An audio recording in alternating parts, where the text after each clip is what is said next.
What are some of the biggest things that couples need to realize when they think they found that person? What are some of the biggest things they need to realize about the other person?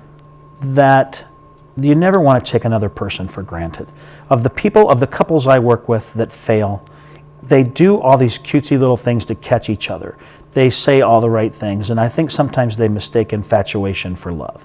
Infatuation is immediate, it's demanding, it fills your heart. You're like, oh my gosh, I would drink that person's bathwater. I mean, infatuation puts you out there in la la land. Love sustains. Sometimes you love the person, sometimes you don't. Sometimes you love them to death, sometimes they're annoying. That's the type of relationship where you have the three types of love. The first type of love is eros, it's physical. The second type of love is agape, it's heartfelt. And the third type of love is philia, which is called friendship. A couple that has all three of those will sustain. A couple that got together because they were hot for each other, no shot. A couple who got together because I love you too, no shot. A couple who gets together just because they enjoy each other's friends, they'll stay friends, but they won't have the attraction to keep each other solid. Now, the movie Hitch, it's based off you, right? True story? Here's the situation. The movie, here's what I will say.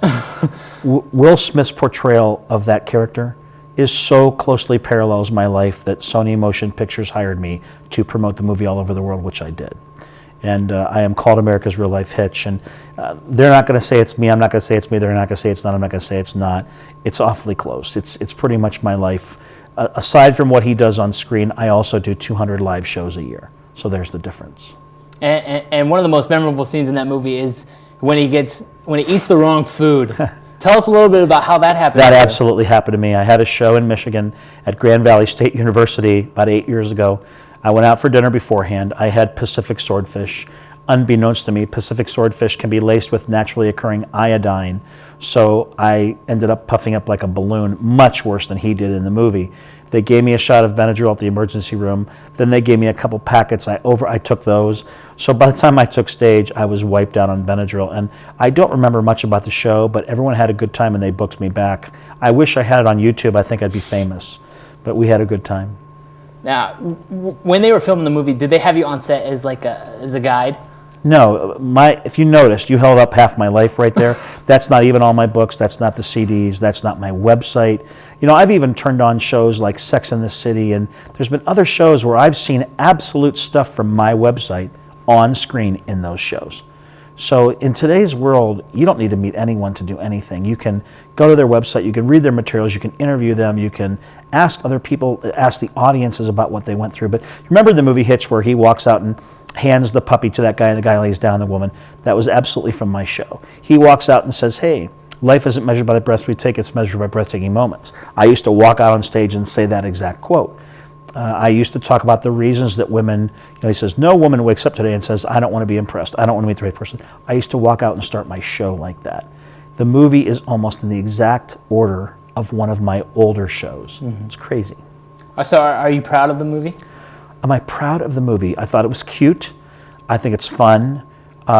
He jumps on her car at the end to keep her from driving away. She treated him pretty poorly at the end of that movie, and here he jumps on her car and lets her drive, doesn't want her to drive away. That's very cute in Hollywood, but every time they get in a fight, every time in real life that couple has a problem, is he going to have to jump on her car to keep her from driving away?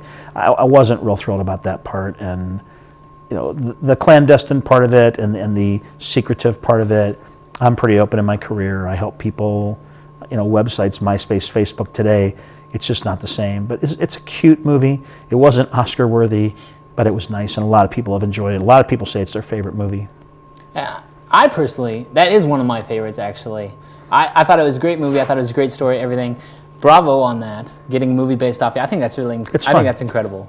Now, in the movie, one of the big problems that happens is the guys that Hitch helps, the girlfriends find out, they get upset. Does that happen with you?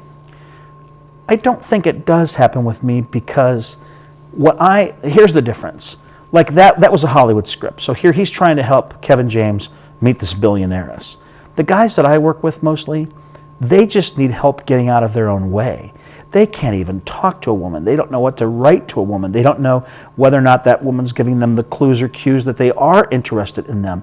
The guys that I work with right now are in such need of primitive help that I don't know that a woman ever hears that I am helping them.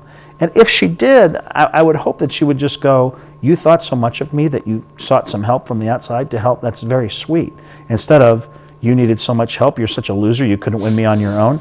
You know, if a woman does say that, I think that tells you enough about her that you need to know right now not to date her anymore.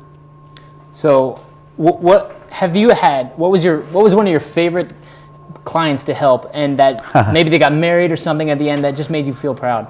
We'll call one of my clients, we'll use my name. We'll call him David. And he was tremendously introverted. He really couldn't talk to women. I was helping him build up his self-esteem. And so we were working together. We were up in this hotel room where we were both staying at this convention, blah, blah, blah. And I'm getting him psyched up to go out that night. We're gonna go out together. I'm gonna help him. He's gonna meet people. And the last thing I said to him, I said, now, David, you're awesome. You remember this. You're awesome. If you don't think you're awesome, how is anyone out there going to think you're awesome? We shut the door, we walk down the hall, we get on the elevator, we go down about 5 floors, pretty big building. All of a sudden the elevator stops.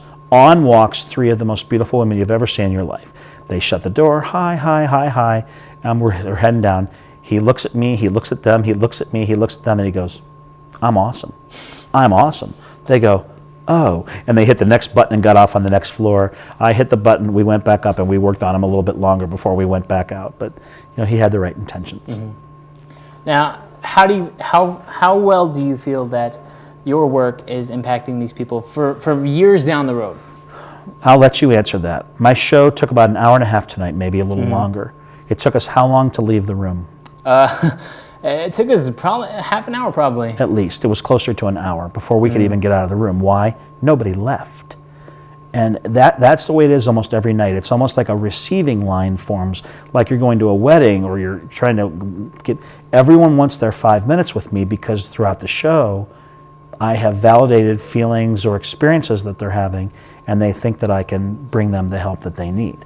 The number of email I get, the number of people who have visited my MySpace or Facebook locations, and just the feedback I get from people saying, you've changed my life, you saved my life, I got out of an unhealthy relationship, I finally got off my butt and asked someone out, we're getting married because of you. My long-distance relationship with my boyfriend who's overseas fighting for our country worked out because of advice that you gave us. It's amazing. I thank God every day for what I do for a living. Now, one of the biggest problems with couples nowadays is one of them is involved in the Army and they're overseas, so they don't get to see each other very much. What is some advice you give those couples? Wow.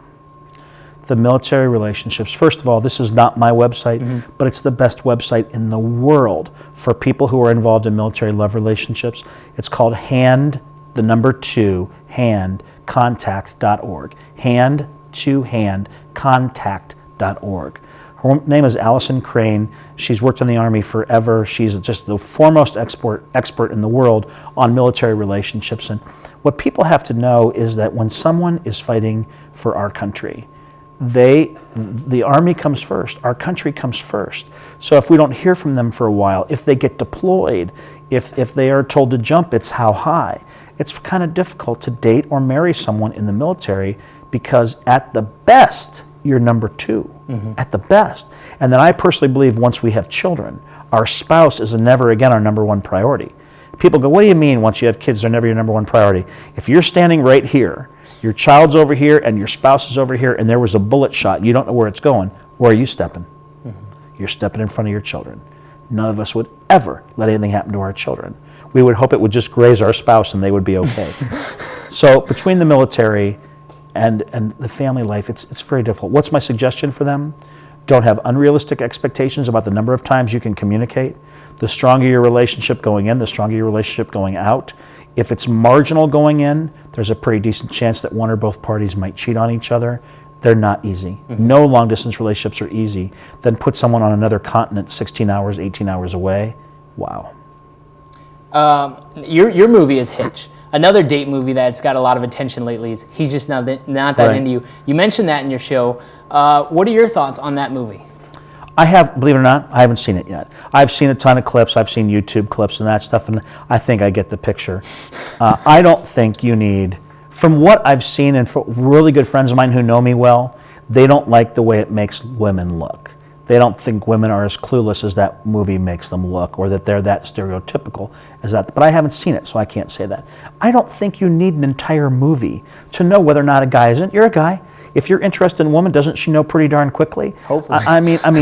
You'll use everything within your power to win a woman over. Now the problem is, do you go too quickly? Are you too nice a guy? Do you smother a woman? Those are things I coach my guys back on. But let's get real.